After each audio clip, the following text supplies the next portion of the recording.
নমস্কাৰ news now দৰ্শকসকলক স্বাগতম জনাই ষ্টুডিঅ'ৰ মজিয়াত মই লিপিকা চাহক কি আছে আজিৰ সংবাদত 27 ফেব্ৰুৱাৰী মঙলবাৰে ডক্টৰ ভূপেন হাজৰিকা আন্তৰ্জাতিক ফাউণ্ডেশ্যনৰ উদ্যোগত যোৰহাট প্ৰেছ ক্লাবত অনুষ্ঠিত হৈ যায় এখনি সংবাদমেল নিউজ নাওৰ এক বিশেষ প্ৰতিবেদন 27 ফেব্ৰুৱাৰী মঙলবাৰে ডক্টৰ ভূপেন হাজৰিকা আন্তৰ্জাতিক ফাউণ্ডেশ্যনৰ উদ্যোগত যোৰহাট প্ৰেছ ক্লাবৰ সভাকক্ষত অনুষ্ঠিত হৈ যায় এখনি সংবাদমেল দিনৰ 11 বজাত যোৰহাট প্ৰেছ ক্লাবৰ সভাকক্ষত অনুষ্ঠিত সংবাদমেলখনিত অনুষ্ঠানটিৰ বিভিন্ন দিশ সামৰি এখন সংবাদমেল আয়োজন কৰা হয়।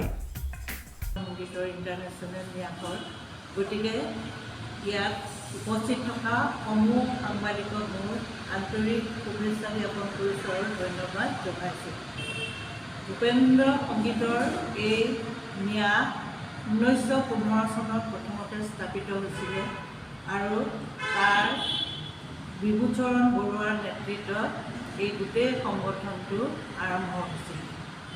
বিভূচৰণ বৰুৱা ভূপেন হাজৰিকাক অতি ভাল পাইছিলে আৰু এই বিভূচৰণ বৰুৱাৰ ঘৰতে ভূপেন হাজৰিকা যেতিয়াই আহে 1994ৰ পৰা 2006লৈকে সদায় থাকে আৰু এওঁ মানে ভূপেন্দ্ৰাৰ কালজয়ী যুগজয়ী গীতবিলাক ইমান ভাল পাইছিলে যে ক'লে এইটো বেছি কোৱা নহ'ব যে তেওঁৰ প্ৰতিটো গানেই মুখস্থ থাকে আৰু এটা দীঘলীয়া গান সেই গানটো প্ৰায় 8 পেজ গান হ'ব। মই এওঁ কিন্তু মুখস্থ কৰা দেখা নাই, কিন্তু একদম মানে ধুনীয়াকৈ গাব পাৰে। সেইটো টিভিটো গাইছে বা এই আবৃত্তি কৰিছে। গতিকে তেওঁৰ উদ্যোগতে প্ৰথম হৈছিলে আৰু তেতিয়াই ৰঞ্জন দত্তক জেনেৰেল ছেক্ৰেটাৰী আৰু আমাৰ জয়ন্ত নাথক কালচাৰেল ছেক্ৰেটাৰী পাতিছিলে। গতিকে এওঁলোক দুয়ো সঁচাকৈ অনুষ্ঠানটো বৰ ধুনীয়াকৈ চলাইছে। গতিকে মই তেওঁলোককো ধন্যবাদ জ্ঞাপন কৰিছোঁ। আৰু ৰঞ্জন কুমাৰ দত্তই তেজ হাজৰিকা ভূপেন্দ্ৰাৰ ল'ৰা তেজ হাজৰিকাৰ লগত যিটো সম্বন্ধ ৰাখি এই গোটেইখিনি কাম কৰিছে সেইটো সঁচাকৈ শলাগিবলগীয়া। মোৰ ক'বলগীয়া এইখিনি আৰু পৰিয়ালৰ সকলো লোকেও আমাৰ লগত খুব ভালদৰে সহযোগ কৰিছে। গতিকে এইখিনি ক'লেও ধন্যবাদ। আমি আচলতে আজি সংবাদ মাধ্যমৰ আগত সংবাদমেল যোগে জনাবলৈ পাই সুখী হৈছোঁ যে আমাৰ যিটো ভূপেন হাজৰিকা ফাউণ্ডেশ্যন অনুষ্ঠান আছিলে যোৰহাটত, এইটো 2011 চনতে আৰম্ভ হৈছিলে। হোৱাৰ পৰৱৰ্তী সময়ত আমি বিভিন্ন কাৰ্যকলাপ চলাই গৈছিলোঁ, কিন্তু এতিয়া আমাৰ নামটো সলনি হৈছে ভূপেন হাজৰিকা আন্তঃৰাষ্ট্ৰীয় ফাউণ্ডেশ্যন হিচাপে নামটো ৰেজিষ্টাৰ হৈছে।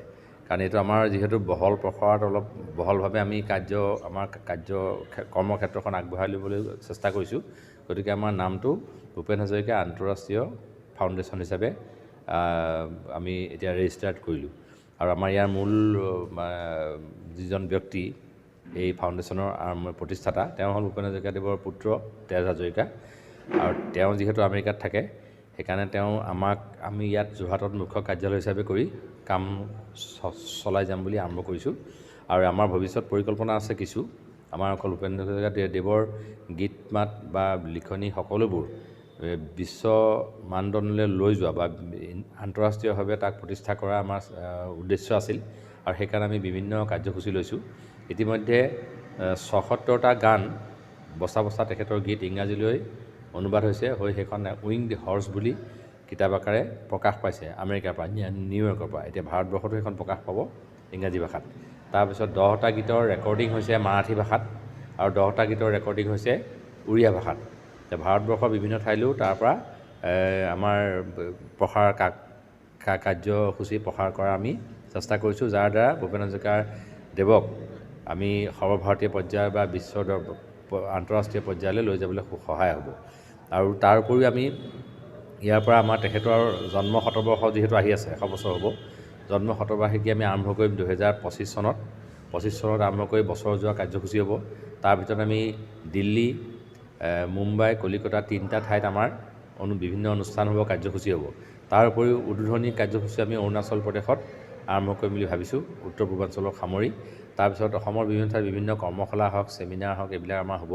বছৰ যোৱা কাৰ্যসূচীৰে এই আন্তঃৰাষ্ট্ৰীয় ফাউণ্ডেশ্যনৰ উদ্যোগত ভূপেন হাজৰিকাদেৱৰ জন্ম শতবাৰ্ষিকীও পালন কৰা হ'ব। গতিকে এনেধৰণৰ কাৰ্যপন্থাসমূহ লোৱা হৈছে। আৰু আমাৰ মুখ্য কাৰ্যালয় যোৰহাটতে কৰিছোঁ। যোৰহাটত চৰকাৰীভাৱে আমি দিয়াৰ কথা মাটি লাভ কৰিছোঁ। ইতিমধ্যে মাটিখিনি আমাৰ হাতলৈ আহিছে। আমাৰ চাৰ্কিট হাউছৰ মুখত যিটো শিক্ষা ভৱন বুলি আছে, এটা সংগ্ৰহালয় আছে, মিউজিয়াম সংগ্ৰহালয়ৰ কিনাৰ মাটিডোখৰকে আমাক দিছে। তাতে এটি ভৱনৰ পৰিকল্পনা কৰা হৈছে। তাতে মুখ্য কাৰ্যালয় হ'ব আৰু তাত এটি মূৰ্তি থাকিব ভূপেন দাৰ আৰু এটা ডিজিটেল আৰ্কাইভ থাকিব তেখেতৰ বস্তুবোৰ সংৰক্ষণ কৰিব পৰাকৈ।